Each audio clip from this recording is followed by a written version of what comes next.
Whether you bond over streaming binge-worthy videos, watching sports recaps, video gaming, or by unplugging altogether, the 2026 Lincoln Nautilus Hybrid helps keep you connected throughout your journey. Learn more at Lincoln.com. Available connectivity features and functionality vary by model. Package pricing, trials, and term lengths vary by model. Video streaming and games are only available while parked.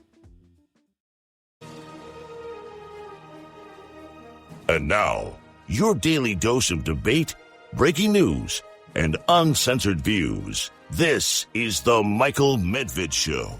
And another great day in this greatest nation on God's green earth, and it is a great and glorious day. It is a hallelujah chorus kind of day. It is a day worthy of celebrating, commemorating, and raising the rafters in thanksgiving. Why?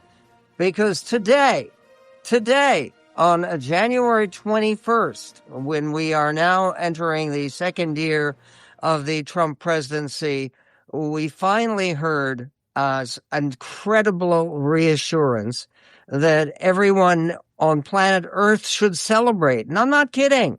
CNBC is reporting stocks rose on Wednesday, that's today, after President Donald Trump told the World Economic Forum in Davos, Switzerland, that he would not use force to acquire Greenland. Okay, this is wonderful. Now, it's a little bit of a problem. No, there's reasons to applaud. I mean, honest to God, serious people have been losing sleep, including me, losing sleep over the prospect of attacking our own ally, destroying the NATO alliance, basically giving a tremendous push to the power of Russia and China. I mean, obviously, there are very, very few things in the world worse that President Trump or anyone else could do than to break apart the NATO alliance and to attack one of our allies. It's outrageous.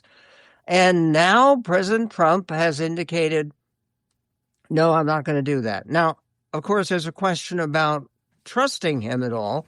There's a serious column in the Wall Street Journal by Holman Jenkins Jr., and a very serious column that talks about Trump as someone with psychiatric problems.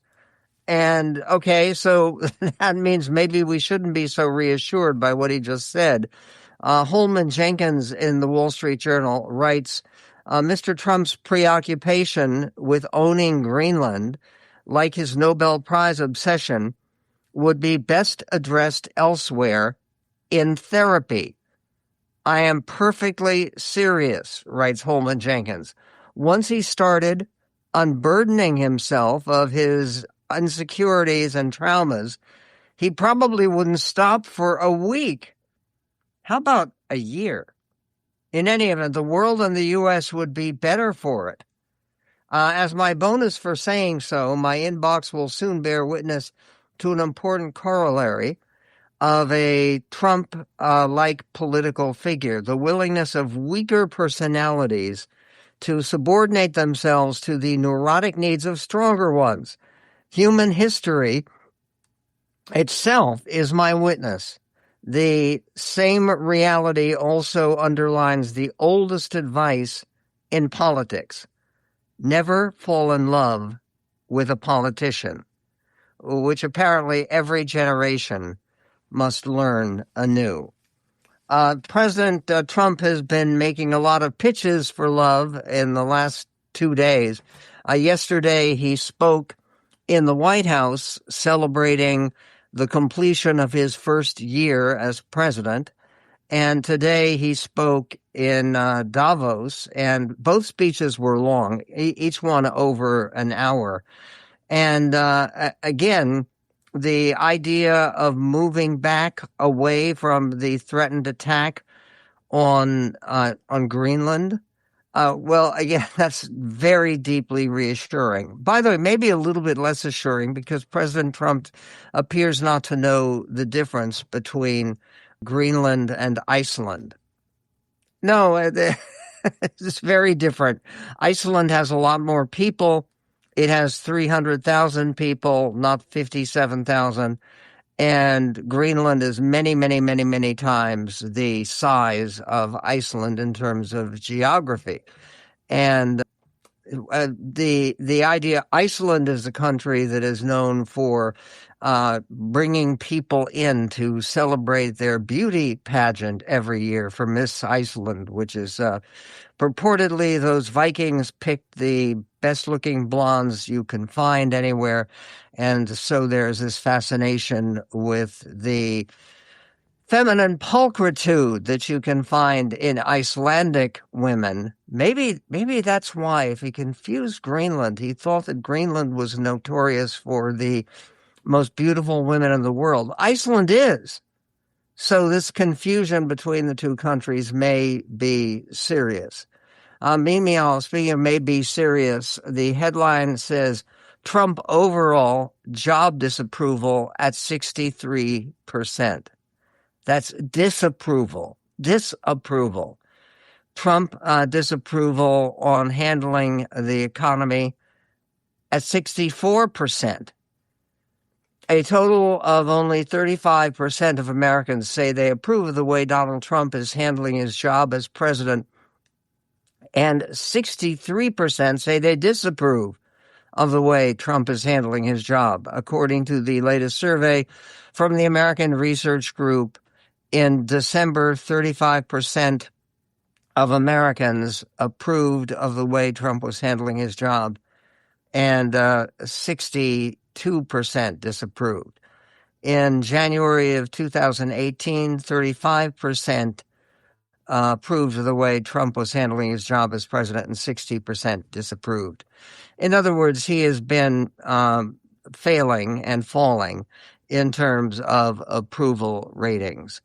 Meanwhile, NPR is reporting that Trump struck deals with 16 drug companies, but they are still raising prices this year. Drug companies raised prices in January despite deals with the Trump administration.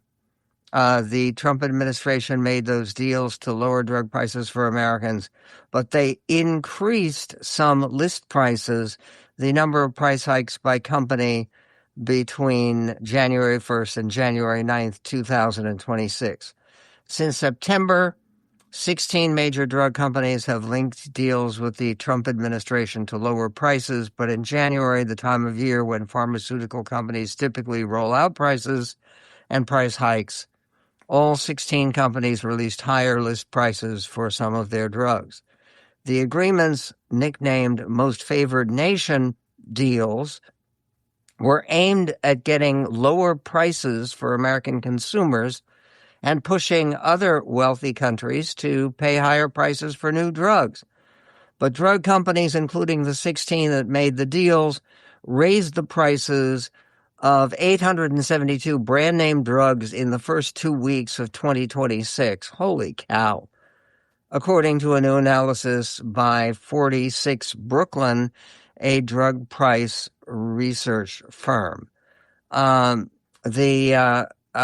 of this is a serious matter which provoked a new situation where CNN is reporting in a fact-check effort that prescription drug prices, Trump repeated his false claim that agreements he secured under his Most Favored Nation policy on prescription drugs are deals to slash drug prices by as much as 300, 400, 500, and even 600%. While Trump has secured some deals for price reductions covering a small fraction of drugs sold in the U.S., these 300, 400, and 600% figures are debunked by math itself.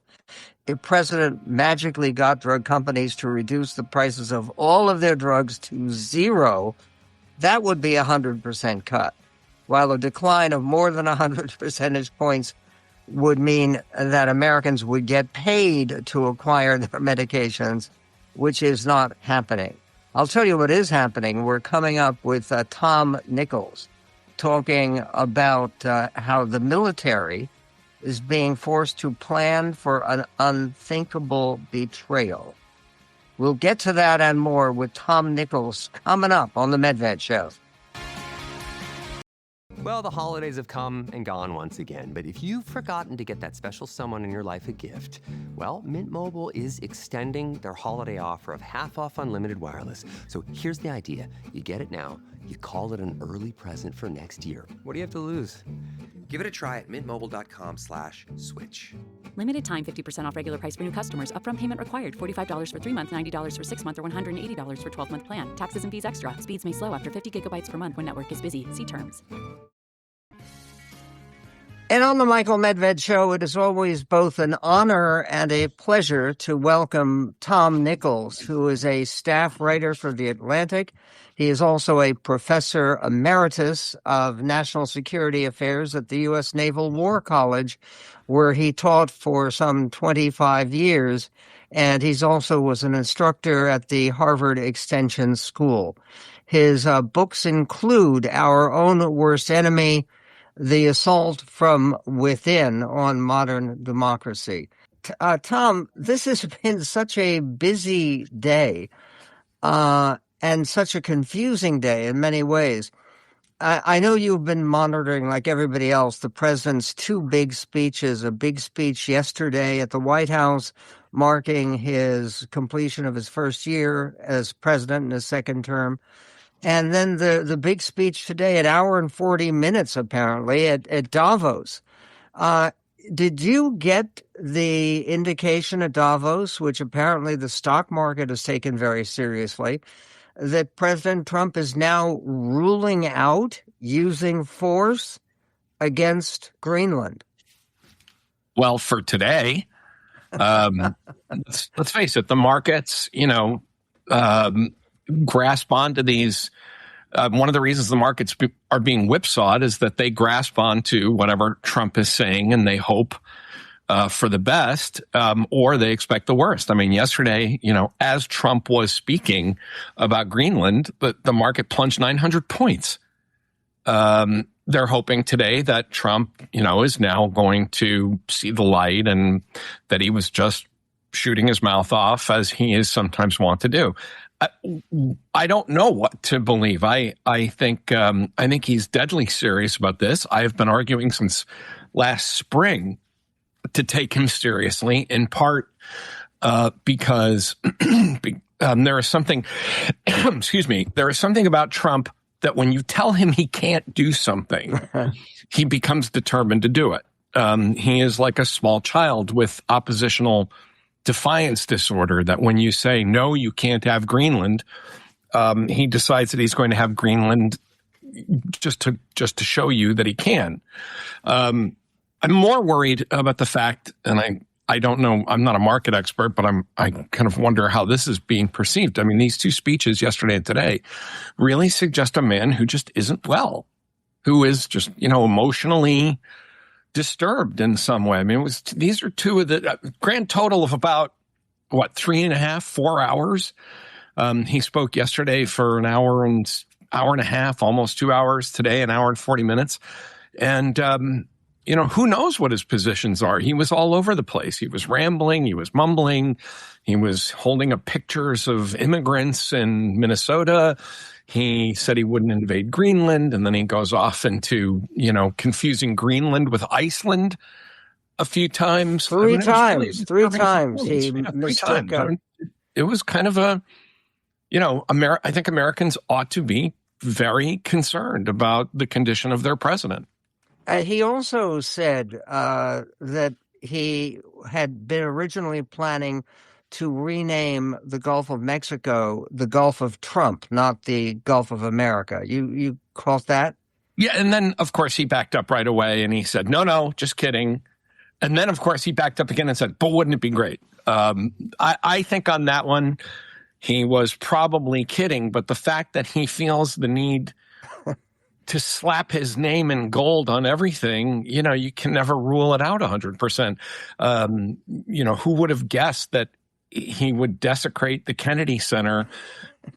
Look, John F. Kennedy, Michael, I'm from Massachusetts. John F. Kennedy, my mother loved him, not my favorite guy. We, as my father once said, we knew Jack and we knew what he was. On the other hand, putting your name next to a man who's on a building in part because the nation grieved for his assassination is just pretty weird stuff. So if he's going to do that, I wouldn't doubt the other things he wants to put his name on. Well, it's also pretty weird. Like, I know you're a historian and you teach American political and national security history and the history of the armed services. Can you think of any previous leader who is alive and wanted memorials named after himself while he was alive? Vladimir Putin doesn't do this stuff. I mean, Putin, when he first came to power, and some of us were still kind of, had a certain amount of optimism about him. One of the things that I thought was an optimistic line, he said, you shouldn't be putting my name on stuff and making little, there have to be limits to cults of personality, and you shouldn't do that. Trump is anything that stands still long enough gets renamed for Trump. It's weird. I'm sorry, but it's not the sign of a healthy human being. Well, the Institute, one of the things people have forgotten about is he renamed the Institute of Peace the Trump Institute of Peace, but this was after, under DOGE, the Department of Government Efficiency, they had stopped funding the Institute of Peace, right? And also, it was always a kind of hybrid institution. It's not just an arm of the American government. That was back when he still genuinely believed somehow that he was going to get a Nobel Peace Prize, which is, again, one of his really bizarre obsessions. And he went off on that yesterday. Well, today he said he deserved 8 Nobel Peace Prizes. Yes, right. Why? And that's for the 8 we wars. shouldn't underestimate how much that's a function of the fact that Barack Obama had one. Well, but it's also, when you look at these, the only possible leader we could have who would bring peace between Albania and it was he meant to say Armenia and Azerbaijan. Right. Albania and Azerbaijan, which are not close to each other on the map and have never had a particular problem. No, and he claims that Putin really, patted him on the back. Putin was just so amazed. Oh, for so many years we've been trying to do this. Putin created that war. Putin instigated that, by he put in Russian peacekeepers. He sent weapons. Putin has been manipulating the post-Soviet republics around him with this kind of intervention and keeping them at each other's throats. And to have the American president stand there and say, oh, I got such big kudos, for really, solving this problem that Putin couldn't solve. Putin didn't want to solve it. And it's not solved. It is tamped down for the moment, as are some of these other conflicts. And, Trump really didn't have very much to do with that, but he is obsessed with these. And I have been obsessed since I read it with a piece you wrote in The Atlantic, for The Atlantic, about the military being forced to plan for an unthinkable betrayal. What is that betrayal? We will be talking to national security expert and professor emeritus Tom Nichols. More coming up. AI is incredible. It can teach you how to fry an egg and even write a poem, pirate style. Yarr! But it knows nothing about your work. Slackbot is different. It doesn't just know the facts. It knows your schedule. It can turn a brainstorm into a brief. And it doesn't need to be taught. Because Slackbot isn't just another AI. It's AI that knows your work as well as you do. Visit slack.com/meet Slackbot to learn more. And on the Michael Medved Show, there is a fascinating and very disturbing, but very important column piece, article in The Atlantic by our guest, Tom Nichols. And the headline, "The military is being forced to plan for an unthinkable betrayal."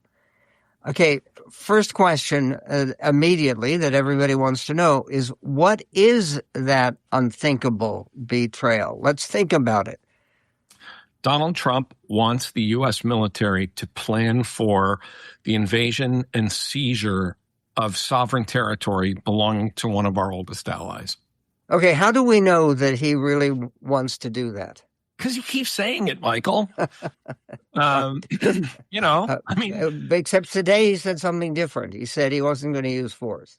Well, let me just check my watch and we'll see how long that lasts. Because even as I point out in the article, even in the first week of January, even as Marco Rubio was, trudging up to the Hill to say, no, he means, peacefully, and he wants to purchase it, which, he should drop, because the Danes and the Greenlanders have said, okay, we heard you. We heard your offer. We're not for sale. It's never going to happen.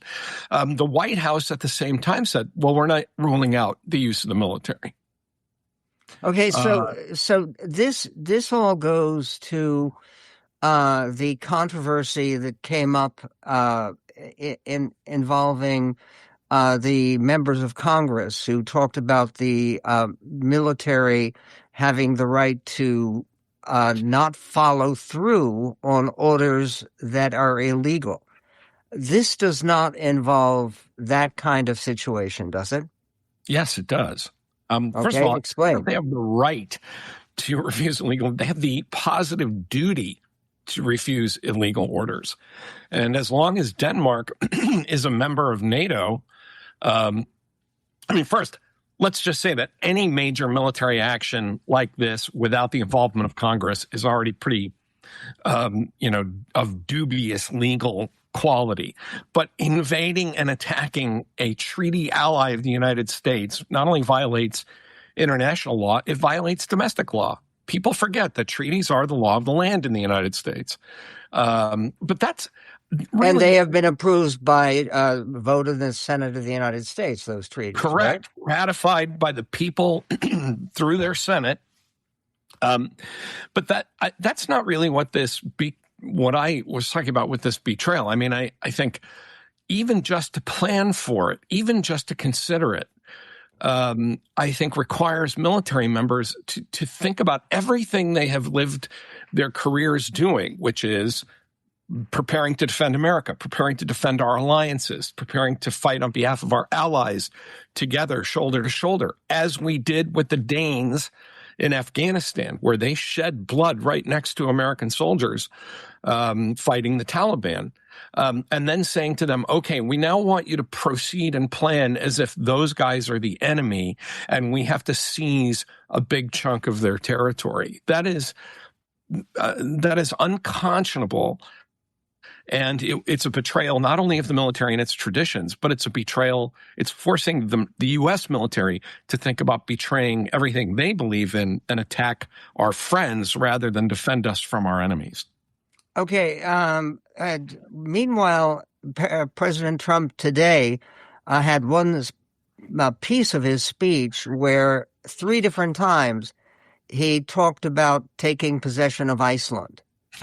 Yeah. And he clearly confused Iceland and Greenland, which is more difficult than ever. But that was just a mistake, right? I mean, do we have new plans to take Iceland? Sure. No, I think it's obviously a mistake. When he looks at a map, Greenland looks big and Iceland looks small, even though they are both extremely important parts of the North Atlantic security architecture.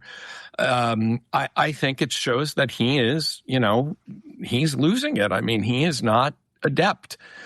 His White House spokesman said, well, in the written text, it said a land of ice or something like that. Well, the written text, I'm sorry, but the president's draft speeches are not policy. What the president says is what the president says. With all that said, I think he made a mistake.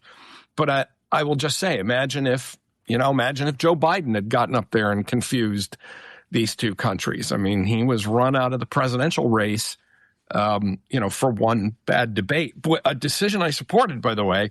But Donald Trump makes these kinds of crazy mistakes every 10 minutes.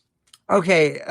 Meanwhile, in terms of making those mistakes, where are we going with all of this? Where are we going with Venezuela? What happens next? And is there a meaningful way that people can stand up to oppose some of the unpredictability and irrationality that is coming out of the White House?